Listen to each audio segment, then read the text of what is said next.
I'm back. Okay, so a lot of people ask, what's the difference between a wet measuring cup and a dry measuring cup? There's different types of wet measuring cups. There are different sizes, plastic, glass. There's no difference, to be 100% honest. It's just higher quality, lower quality.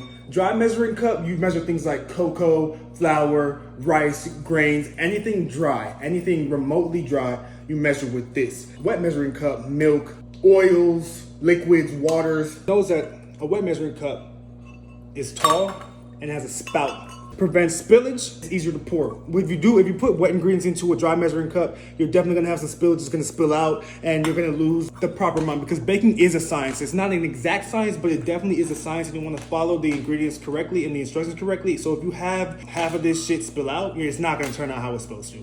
Now for measuring on the dry measuring cup, for the best results, typically what you wanna do, and I see a lot of people do it wrong, especially with flour, you guys go ahead and scoop it.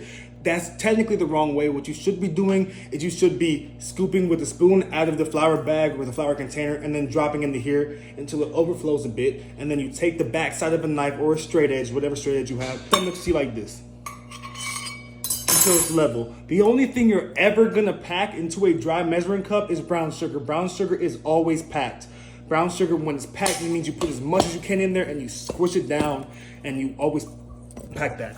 Now with your semi-liquids, such as peanut butter, sour cream, the other shit that are semi-liquids that are not a liquid or a dry, they're like in between, not even, just a semi-liquid like peanut butter, sour cream, things of that nature, you're gonna use a dry measuring cup. Now the reason you're gonna use a dry measuring cup is those things are too thick to accurately be measured in a wet measuring cup. You could also use a plunger measuring cup. If you don't know what it is, search it up. I'm not telling you. Ha!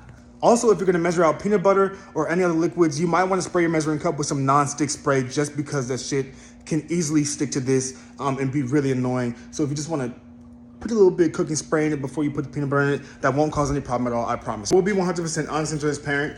I spent a long time baking. I've used a dry measuring cup for wet liquids and I've used a liquid measuring cup for dry ingredients. And I've never really noticed a big difference in how the recipe came out.